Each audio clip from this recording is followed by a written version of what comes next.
जागो जागो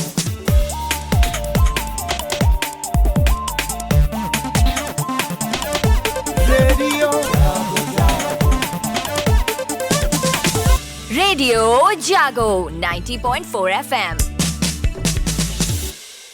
नमस्कार, ये रेडियो जागो 90.4 FM है। अब आपका स्वागत है हमारे विशेष कार्यक्रम साप्ताहिक नज़र में।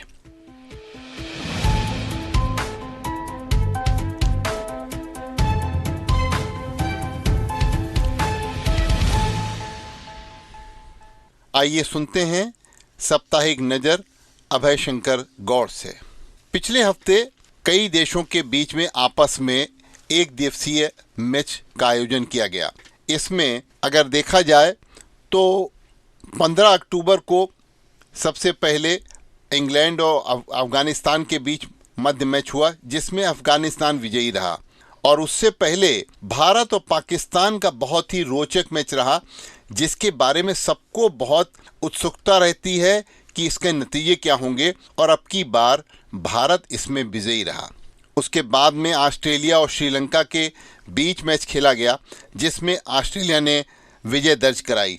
और उसके बाद में साउथ अफ्रीका और नीदरलैंड के बीच में जो मैच हुआ, उसमें नीदरलैंड ने विजयी रहा। न्यूजीलैंड और अफगानिस्तान के बीच में 18 अक्टूबर को जो मैच हुआ, उसमें अफगानिस्तान विजयी रहा। और भारत और बांग्लादेश के बीच में जो बहुत ही रोचक मैच 19 अक्टूबर को हुआ, उसमें भारत ने अपनी जीत दर्ज कराई। और 20 अक्टूबर को ऑस्ट्रेलिया और पाकिस्तान के मध्य मैच में ऑस्ट्रेलिया विजयी रहा। आज नीदरलैंड और श्रीलंका के बीच मैच हुआ, इसमें नीदरलैंड विजयी रहा। और आज जो इंग्लैंड और साउथ अफ्रीका के बीच में मैच हुआ, उसमें साउथ अफ्रीका ने विजय दर्ज कराई। पूर्ण जगत में दुर्गा पूजा का उत्सव इस समय चल रहा है, और देवी पुराण में आया है कि दुर्गा पूजा एक महान और पवित्र व्रत है जो सिद्धियां देता है, सभी शत्रुओं को नष्ट करता है, लोगों का उपकार करता है। मार्कंडेय पुराण कहता है कि शरत काल में की जाने वाली महापूजा में दुर्गा सप्तशती को भक्ति पूर्वक सुनने से व्यक्ति अनेक बाधाओं से निर्मुक्त और धन धान्य से समन्वित होता है। दुर्गा पूजा बिना किसी भेदभाव के सभी लोगों द्वारा संपादित की जा सकती है। तो ये पूरा हफ्ता पिछले दुर्गा पूजा के धार्मिक अनुष्ठान का रहा।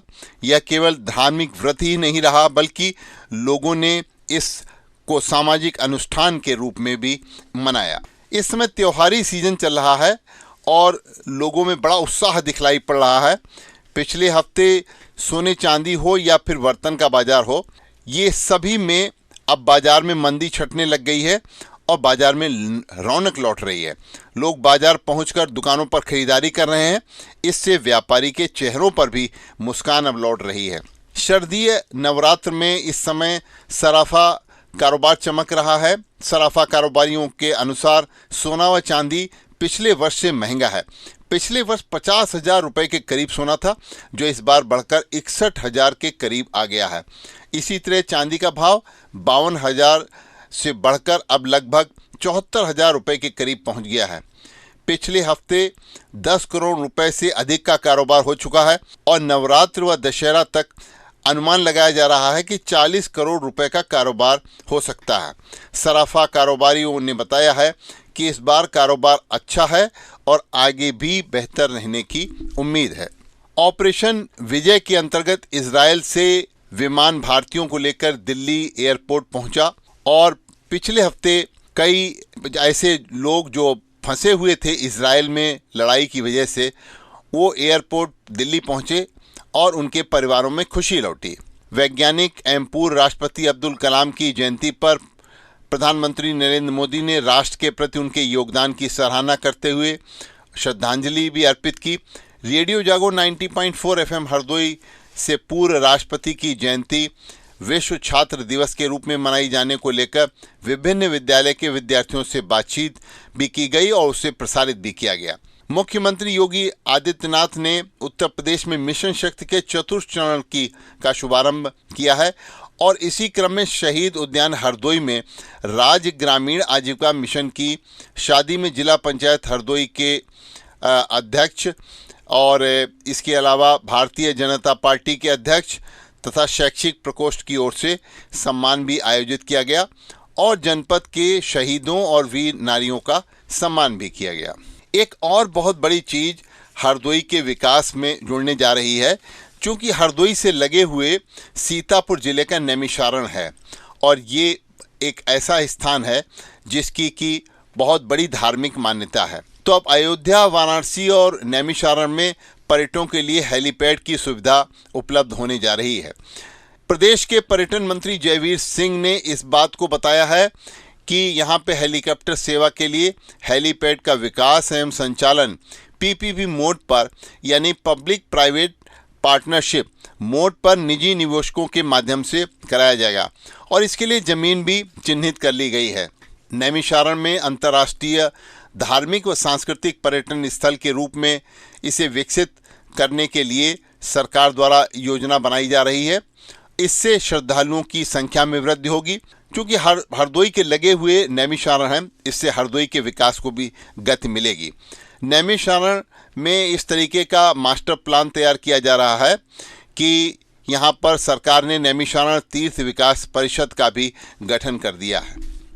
पिछले हफ्ते अभिनेत्री वहीदा रहमान को राष्ट्रपति द्रौपदी मुर्मू ने भारतीय सिनेमा जगत का सर्वोच्च सम्मान दादा साहब फाल्के पुरस्कार प्रदान किया।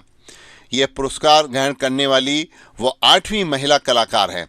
राष्ट्रपति ने विज्ञान भवन में आयोजित समारोह में 69वें राष्ट्रीय फिल्म पुरस्कार के अन्य विजेताओं को भी सम्मानित किया, जिसमें अल्लू अर्जुन, आलिया भट्ट और कृति सेनन शामिल हैं। वर्ष 2021 के लिए राष्ट्रीय फिल्म पुरस्कारों की घोषणा अगस्त में की गई थी। इस अवसर पर राष्ट्रपति ने कहा कि फिल्में जागरूकता फैलाने का सबसे प्रभावी माध्यम है। सार्थक फिल्में उपलब्धियों के साथ साथ समाज और देश की समस्याओं को भी दर्शाती हैं। दादा साहब फाल्के पुरस्कार ग्रहण करने के बाद फिल्म अभिनेत्री वहीदा रहमान ने इसे अपने प्रिय फिल्म जगत को समर्पित किया। उन्होंने कहा, मैंने जो कुछ भी हासिल किया है वह मेरी प्रिय फिल्म इंडस्ट्री की वजह से ही संभव हो सका है। पिछले हफ्ते मौसम में भी बहुत उतार चढ़ाव आते रहे और यहाँ तक कि इस पिछले हफ्ते में बरसात भी हुई और बरसात होने से धान की पकी फसल को भी जो काफ़ी नुकसान हुआ, क्योंकि तेज हवाओं के बीच में बारिश हुई और अचानक मौसम बदलने से बीमारियों ने भी अपना पैर पसारा है। मौसम के मिजाज ने किसानों के चेहरे पर शिकन ला दी थी। इस समय तेज हवाओं से जब बारिश हुई तो गन्ना और धान की फसल गिरने के आसार बने, लेकिन बारिश ज़्यादा न होने की वजह से बहुत ज़्यादा क्षति किसानों को नहीं हो पाई। हरदोई शहर के लिए बिजली उपभोक्ताओं को एक समस्या से निजात दिलाने के लिए योजना बनाई गई है और इस विभाग के बिजनेस प्लान को अब मंजूरी भी मिल चुकी है। शहर के बिजली उपभोक्ताओं को जल्द बिजली समस्या से निजात दिलाने के लिए ट्रांसफार्मरों की क्षमता बढ़ाई जा रही है और वहीं जर्जर लाइन भी बदलने की योजना बनाई गई है। किसानों को लेकर व अन्य रेल व अन्य केंद्रीय कर्मचारियों के बटुए में अब अधिक पैसा आने की उम्मीद बन रही है। इस समय त्योहारी सीजन चल रहा है और केंद्र सरकार ने किसानों को बड़ी राहत दी है, क्योंकि गेहूं समेत 6 रबी फसलों के न्यूनतम समर्थन मूल्य में 2 से 7% तक की बढ़ोतरी की गई है। गेहूं के एमएसपी को 150 रुपये बढ़ाकर अब 2275 रुपये प्रति क्विंटल कर दिया गया है और सबसे ज़्यादा वृद्धि मसूर दाल में हुई है। केंद्रीय मंत्री अनुराग सिंह ठाकुर ने बताया है कि मंत्रिमंडल समिति ने विपणन वर्ष 2024-25 के लिए यह फैसला लिया है ताकि किसानों को फसलों का लाभकारी मूल्य दिलाया जा सके। सरकार ने चीनी निर्यात पर भी प्रतिबंध लगाने का निर्णय लिया है, क्योंकि चीनी निर्यात पर प्रतिबंध इस साल 31 अक्टूबर से अब आगे बढ़ा दिया गया है। इस कदम का मकसद ये है कि त्योहारी सीजन इस समय चल रहा है कि दौरान घरेलू बाजार में चीनी की बेहतर उपलब्धता सुनिश्चित रहे। इससे पहले चीनी निर्यात पर अंकुश इस साल 31 अक्टूबर तक के लिए लगाया गया था। विदेश व्यापार महानिर्देशालय ने एक अधिसूचना जारी की इस दौरान पिछले हफ्ते और उन्होंने चीनी यानी कि कच्ची चीनी, सफ़ेद चीनी और परिष्कृत चीनी और जैविक चीनी के निर्यात पर 31 अक्टूबर से आगे भी निर्यात के प्रतिबंध को बढ़ा दिया है। अन्य शर्तों में कोई बदलाव नहीं किया गया। इसी तरीके से जो बासमती चावल है उसका निर्यात पर कोई प्रतिबंध नहीं है, लेकिन गैर बासमती चावल के निर्यात पर जो है सरकार ने कुछ देशों के लिए प्रतिबंध लगाया है। सरकार ने नेपाल, कैमरून, मलेशिया सहित 7 देशों को गैर बासमती चावल के निर्यात की तो अनुमति दे दी है। तो इसके बारे में अधिसूचना भी राष्ट्रीय सहकारी निर्यात लिमिटेड द्वारा जारी की गई है। इस साल त्योहारी सीजन चल रहा है और ग्राहक बहुत ही ज़्यादा बाजार में गाड़ियाँ खरीदने के लिए भी रुचि दिखला रहे हैं। तो इस साल त्योहारी सीजन में ग्राहक सभी प्रकार के विक्रेताओं को खुश कर रहे हैं, चाहे मकान लेना हो या गाड़ी लेना हो या होम अप्लायंसेस की बिक्री हो। ये अगर देखा जाए तो पिछले साल के मुकाबले में 15 से 35% की बढ़ोतरी की उम्मीद बाजार में लगी हुई है। ग्राहक इस बार ऑनलाइन और ऑफलाइन दोनों ही प्लेटफॉर्म पर खरीदारी कर रहे हैं, इसलिए ऑफलाइन विक्रेताओं को भी इस बार ग्राहकों से शिकायत नहीं है। कार कंपनियों को भी दशहरे और दीपावली आने वाली है, इसमें 20% यह वृद्धि का उछाल होने की उम्मीद बनी हुई है। कार कंपनियां मुख्य रूप से 10 लाख रुपए से अधिक कीमत वाली कार की बिक्री में तेज उछाल की उम्मीद कर रही हैं। इससे हरदोई का बाजार भी गुलजार हो रहा है। गाड़ियों की बुकिंग और बिक्री के लिहाज से इस समय घरेलू वाहन उद्योग के लिए ये समय बहुत अच्छा चल रहा है। खास बात यह है कि महंगाई और उच्च ब्याज दरों के बावजूद वाहनों की मांग मजबूत दिख रही है। मौजूदा रुझान को अगर देखा जाए तो इस नवरात्र में पिछले साल के मुकाबले 10 से 15% की वृद्धि देखने को मिल रही है। कुल बिक्री में एसयूवी का हिस्सा जो है अब ऐसा अनुमान लगाया जा रहा है 80% तक रह सकता है।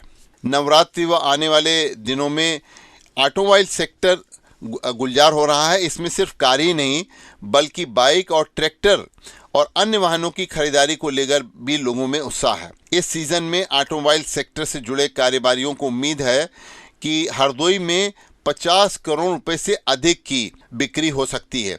शहर के अलावा हरदोई के कस्बों में भी वाहनों के शोरूम हैं और इन पर लगातार ग्राहकों की भीड़ दिखलाई पड़ रही है।